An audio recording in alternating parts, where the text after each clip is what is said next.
sûr? Ouais. Est-ce que vous m'entendez bien au fond? Ouais, ok. Écoutez, bonsoir à toutes et à tous.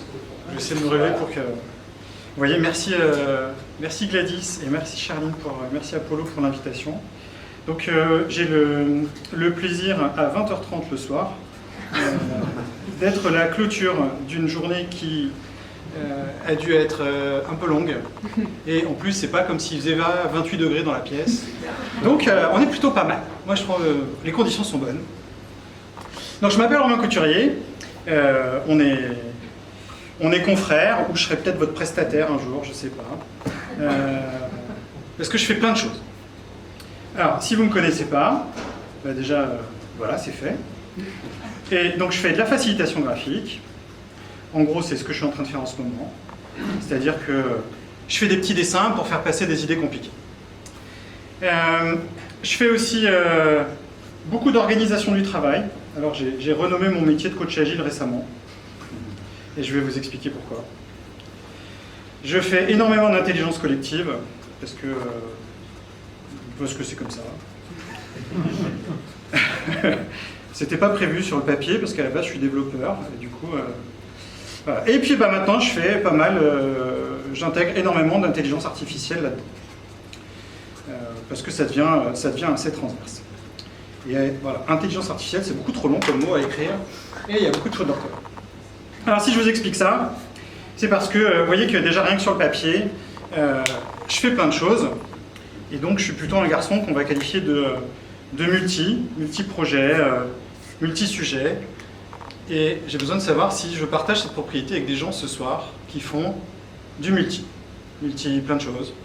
Voilà, parce que en fait la conférence sera plus pratique si vous êtes un peu sous l'eau au quotidien. Si c'est pas votre cas, vous allez vous faire chier. Donc, je vous invite vraiment à vous replonger dans votre journée d'aujourd'hui. Voilà. Puis si elle a été bien merdique, je suis désolé.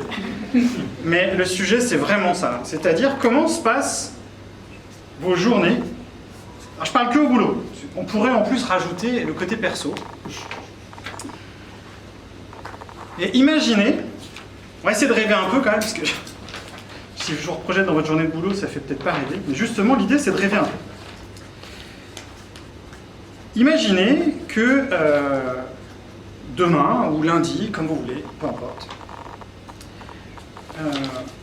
vous allez définir un ordre sur vos tâches, dans les trucs que vous avez à faire, et à la fin de la journée,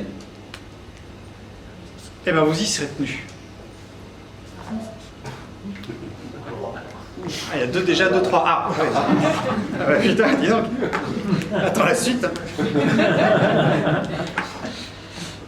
Imaginez que vous avez prévu de faire plein de choses et qu'à la fin de la journée, vous avez vraiment terminé toutes ces choses. Tous les jours. Je vois madame qui dit non. Si. Sinon, c'est... Faut que tu rêves. Comment tu as dit tout à l'heure? Si tu peux le rêver, tu peux le faire. C'est lui qui l'a dit. Oui, mais maintenant c'est toi. Imaginez que vous avez du délai sur vos travaux. Ou plutôt repensez-y. Parce que je vous rappelle que vous êtes peut-être en retard. Mais dans vos rêves, il n'y a plus de retard. Dans vos rêves, vous êtes tout le temps à l'heure. Bon, ça fait pas rêver. C'est vrai que pas chez vous. Imaginez que vous avez plein de trucs à faire et que on vient vous voir pour rajouter un truc et vous vous dites non. Et la personne en face, elle vous dit bien sûr.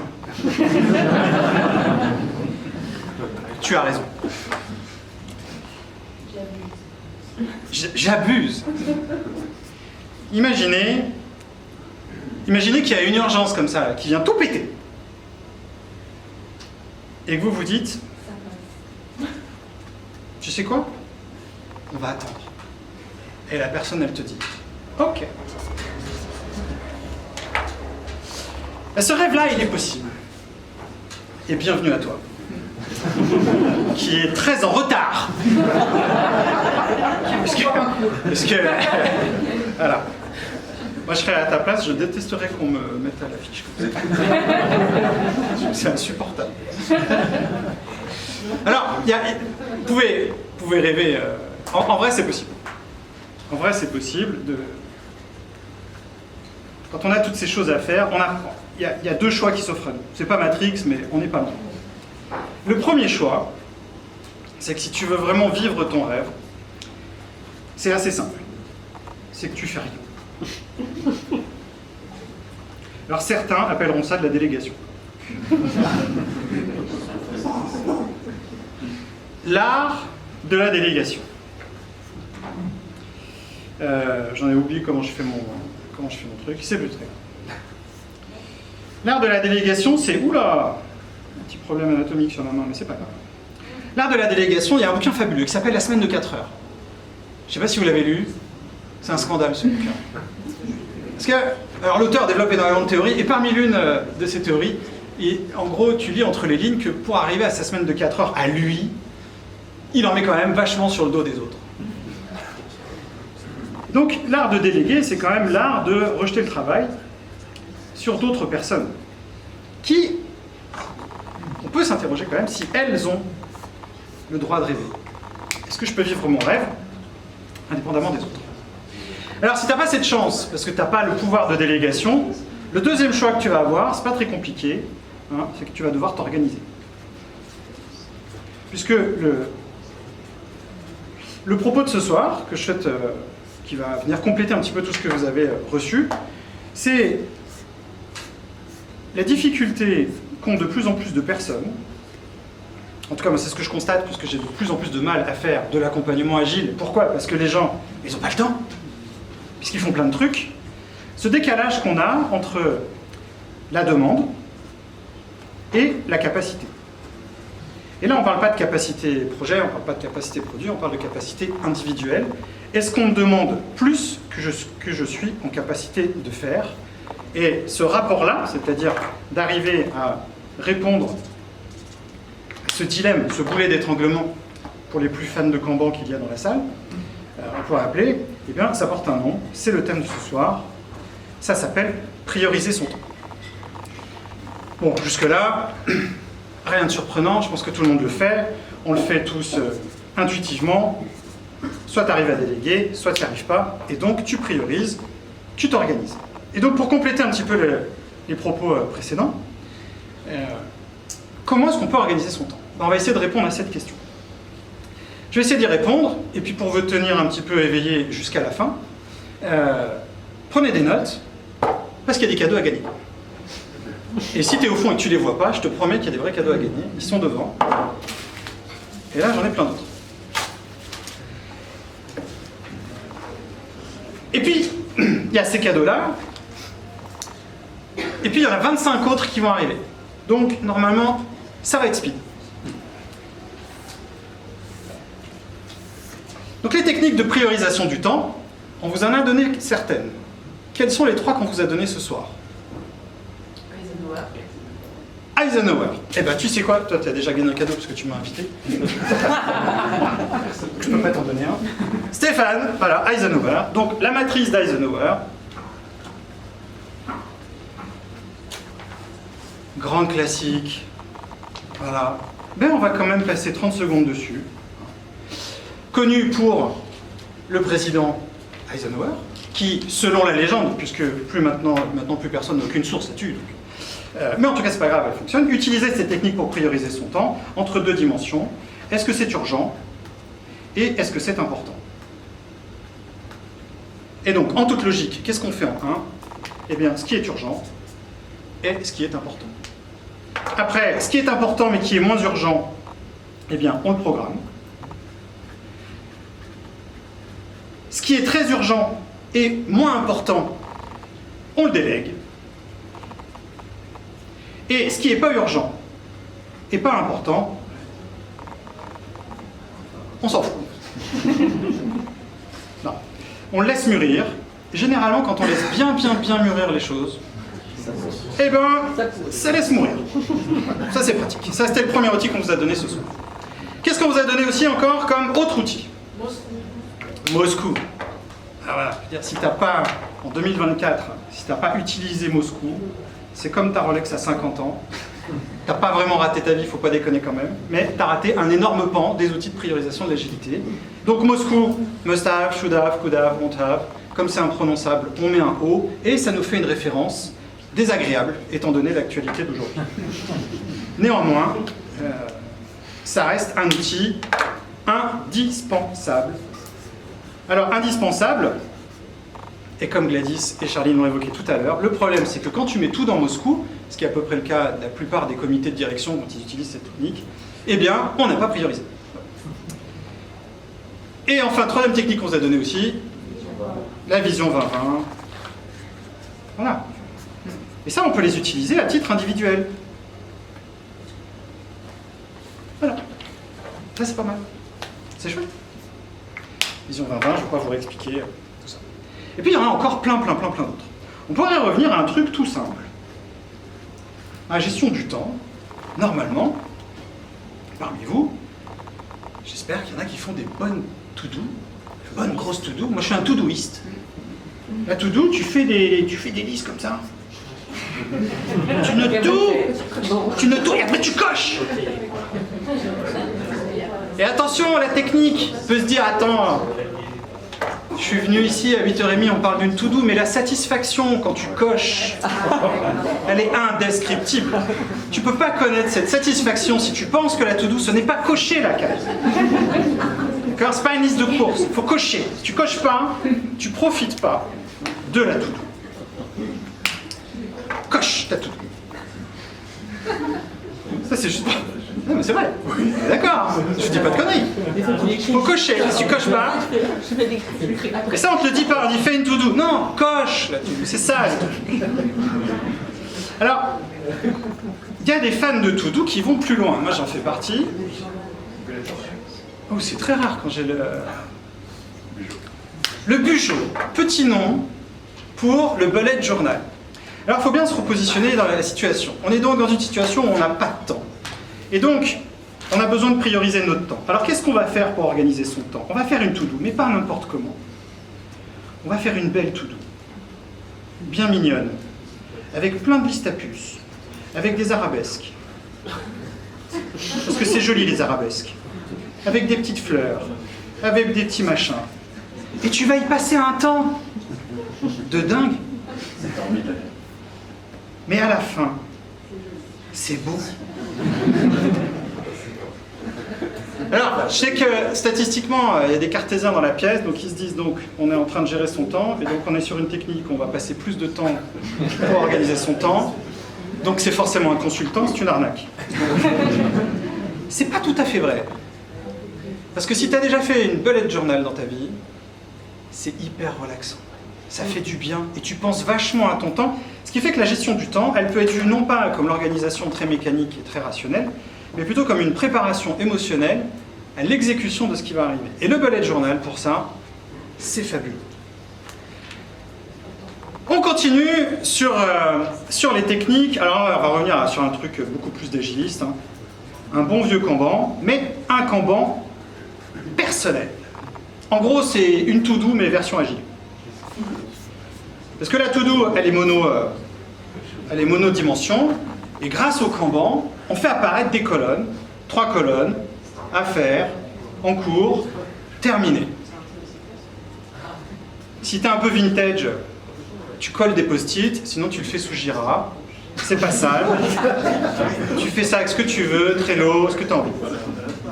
Et normalement, si tu es humainement formé, à un moment donné, il va te manquer une étape, tu vas dire « Ah mais oui, mais c'est pas à faire, mais parce que c'est en cours, puis c'est pas terminé, parce que c'est en attente. » Voilà. C'est comme ça, t'empiles, t'entasses, mais c'est pas grave, parce que dans le terminé, tu coches. Tu retrouves ça, et tu gardes les post-it dans la colonne terminée, parce que ça fait plaisir. Parce que quand tu regardes tout ce qu'il y a dans l'affaire, c'est pas vraiment comme sur le dessin, dans la vraie vie. Il en reste beaucoup plus.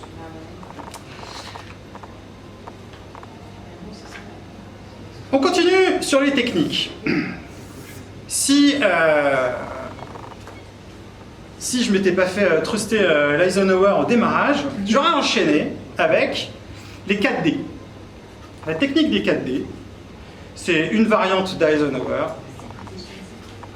et c'est encore très américain. Donc tu as une tâche, do, je la fais, delay, je la repousse, delegate, on retrouve, hein, décidément, et enfin drop. Technique particulièrement utile sur les boîtes mail, par exemple, à titre individuel, tous les soirs, j'ai pas de mail dans ma boîte mail. Ils sont tous organisés. Et c'est pas une question de puissance, c'est juste que chaque fois que je reçois un mail, soit je fais tout de suite, soit je le remets à plus tard. Et quand je dis que je le remets à plus tard, je le remets à vraiment plus tard. Sinon, je le fais. On a besoin parfois de s'énergiser quand on démarre une journée. Et si on essayait la technique des quick wins? Technique où souvent on se concentre sur l'inutile et donc l'indispensable. Mais ça fait plaisir. C'est cette notion de on fait vite un truc et en début de journée, franchement, réussir quelque chose, ça fait du bien. Parce qu'on a coché la case. T'as compris? Toi, t'as compris qu'il faut cocher. La psychologie de la gestion du temps, c'est de cocher ta case. Ou, il y a aussi d'autres profils dans la pièce. Et ces profils-là, c'est quoi ça? Ah, merci.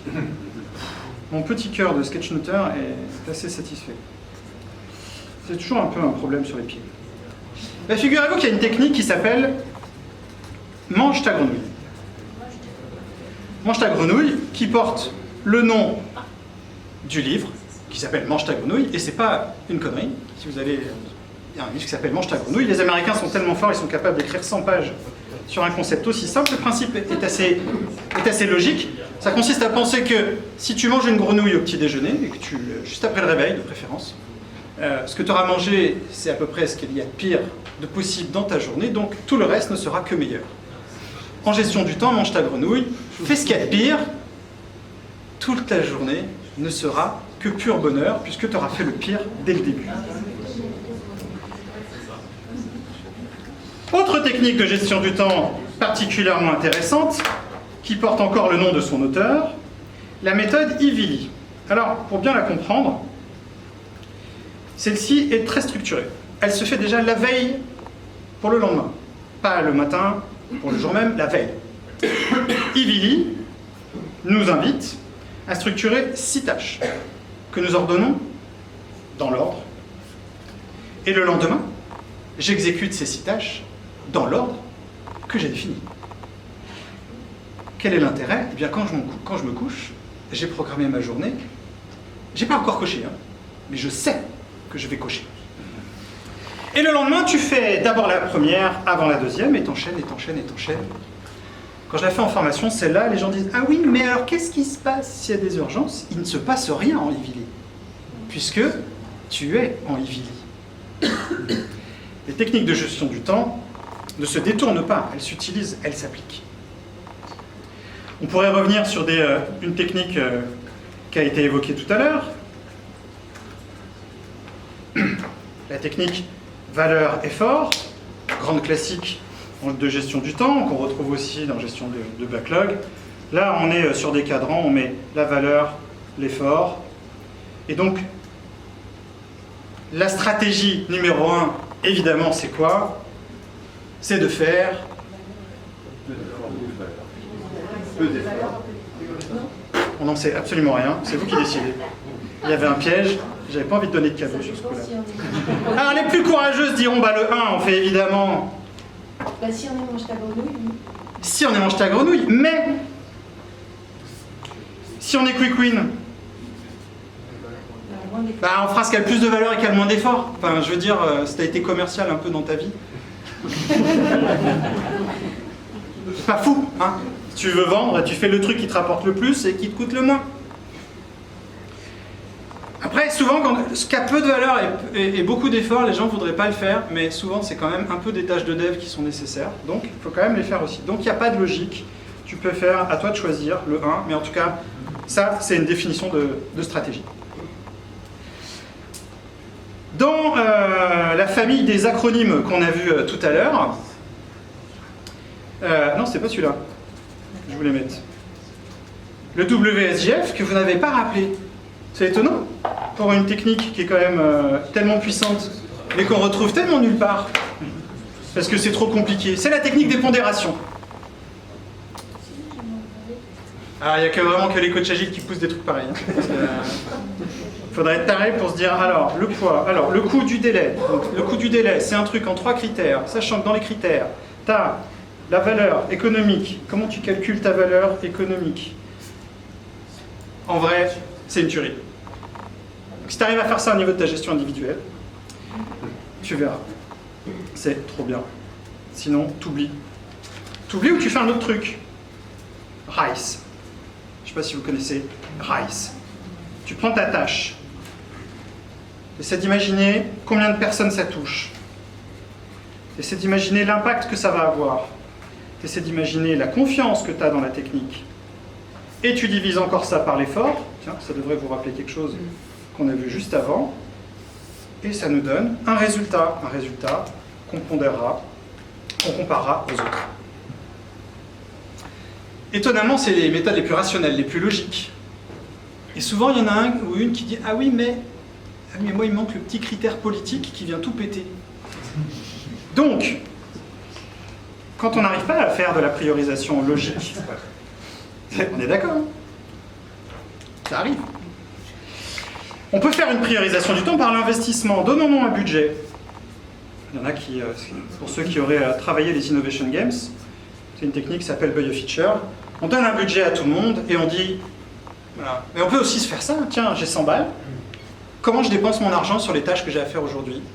Et vous allez voir que vous allez investir sur les tâches qui ont la fameuse plus de valeur. Quand on a besoin de travailler sa gestion du temps, on est très centré là sur l'organisation, l'ordre, 1, 2, 3, mais si on revenait sur soi, si je pensais d'abord à moi, juste tout simplement à travailler en fait, hein.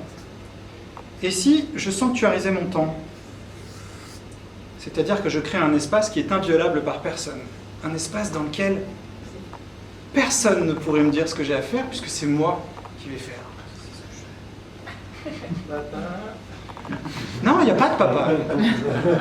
Il n'y a pas de maman, il n'y a pas de biberon, il n'y a rien. Parce que l'espace est sanctuarisé. Ah, je vois bien les sourires. Hein.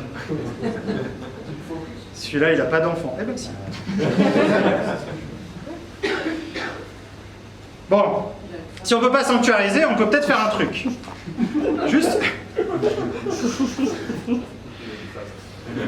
Juste une boîte de temps.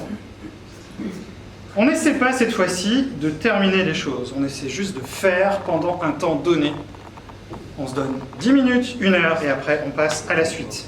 Quand c'est écoulé, c'est écoulé. Ça s'appelle les time box. Ça marche aussi au niveau individuel. Les time box, il y a une technique vieille, mais tellement vieille, que plus personne ne l'utilise, mais tout le monde la cite, parce qu'elle est tellement exigeante en termes de discipline. La technique Pomodoro qui tire son nom d'un minuteur de cuisine à la ressemblance d'une tomate, avec un protocole bien particulier. Je travaille pendant 5 minutes, puis je fais 5 minutes de pause. Alors pour être bien clair sur ce qu'est une pause, on ne fait rien dans une pause. On bascule surtout pas sur « Ah bah tiens, je vais essayer de faire autre chose ». Donc vraiment en Pomodoro, quand je fais une pause, je vais passer 5 minutes à regarder dehors, parce que c'est important pour les yeux. Et on fait une vraie pause cérébrale. On fait ça 4 fois, et après on fait entre 15 et 30 minutes de pause. Et lorsque les gens vous voient en pause, ils vous disent « Ah, c'est bien, t'es en pause, bravo. T'as bien raison. »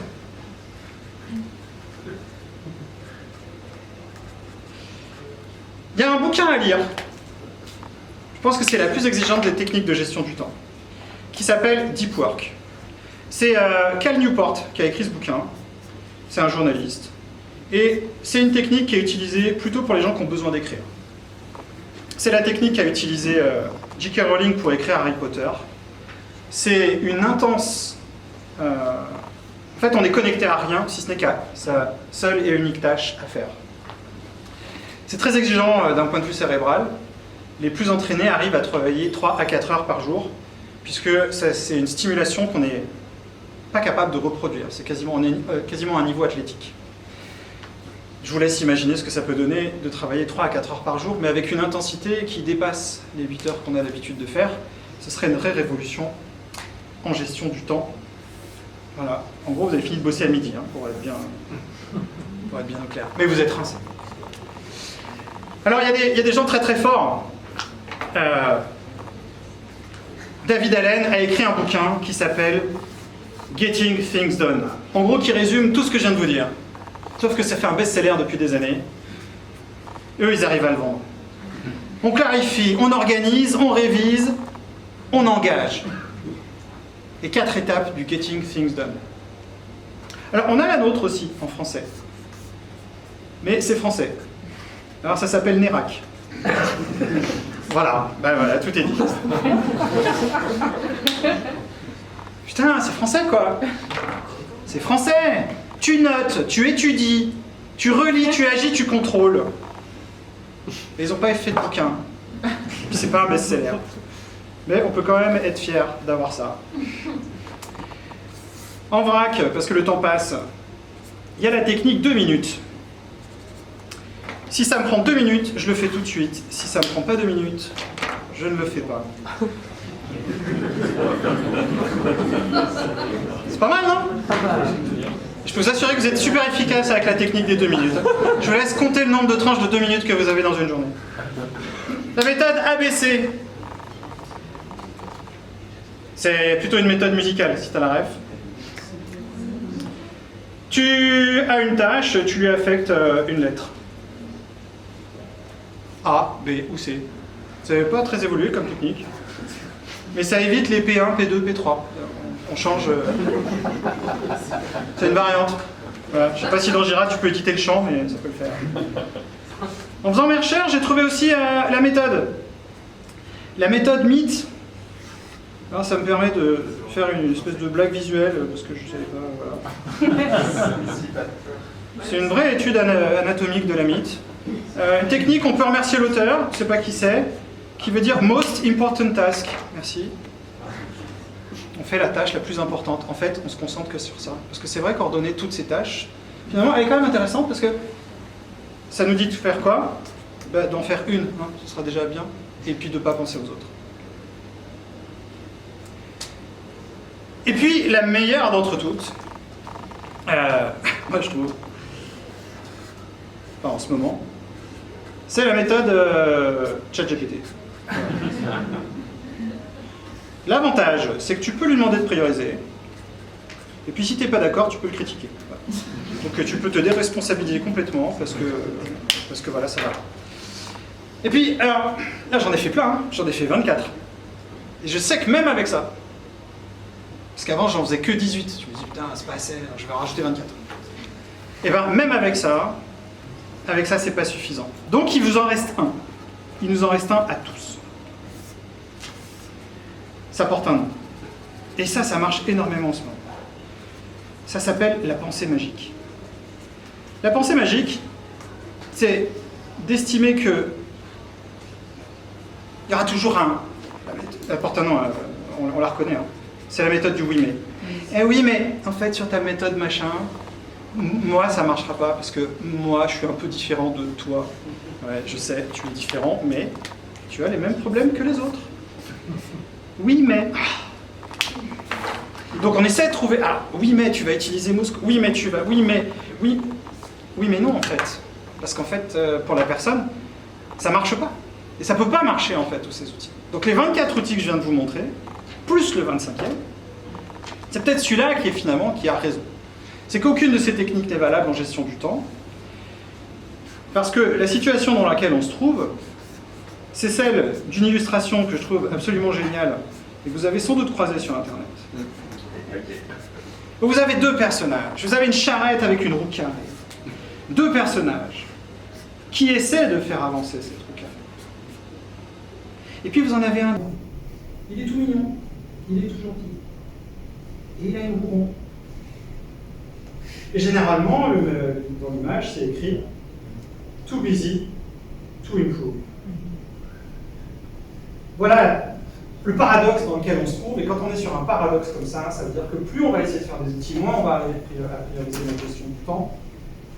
Et c'est là qu'il faut opérer ce qu'on appelle un 180 degrés. Et ce 180 degrés, c'est pas quelque chose qu'on va structurer avec un outil comme on a vu. Alors pour travailler sur ce 180 degrés, et je vais clôturer avec ça, c'est pas un outil pour résoudre la gestion du temps. Ce canevas de la gestion du temps, c'est un canevas pour faire la cartographie des mécanismes dans lesquels on se trouve. Dans quel problème de gestion du temps on rencontre? Qui est concerné par ça? Quel impact ça a sur moi et sur les autres? Et qu'est-ce qui déclenche l'ensemble de ces facteurs? Quelles ressources j'ai à ma disposition? Quels partenaires j'ai pour m'aider dans les solutions que je peux tenter? Parce que toute cette gestion du temps, elle me coûte de l'effort. Et peut-être aussi, et parfois c'est assez étonnant quand on fait cet exercice avec les individus, eh ben on se rend compte que les mécanismes de gestion du temps dans lesquels je me trouve ont aussi leurs avantages. Alors si vous voulez récupérer ce canevas de gestion du temps dans une version qui soit moins crado que la photo que vous avez faite, eh bien, n'hésitez pas à m'écrire. Vous viendrez voir. Donc, hop, et puis c'est pas grave. Comment? Donc, je vous donne mon adresse mail, romain@supertilt.fr. Et maintenant, on va clôturer sur le jeu pour savoir, parmi vous, combien ont découvert 25 techniques de gestion du temps. 24. 23. 22. Ouais, c'est pas vrai, mais je veux un cadeau. Ça m'a fait gagner du temps, Patrick. 21. 20. Ah, faut être sûr, hein, faut avoir suivi. Ouais. Laquelle est ta top pour toi? Laquelle? Bah oui, laquelle? Madame, j'ai pas ton prénom, c'est écrit en police 2 là de là où je suis. Moi j'aime bien manger la grenouille. Mange ta grenouille. Eh ben tu sais quoi, tu mangeras du miel pour la famille. Oh, c'est vrai? Et comme tu as répondu à côté mais que j'ai qu'un seul pot de miel, je te ferai un effort. Ça me fait plaisir. Merci à vous, j'espère que ça vous a plu et on reprend.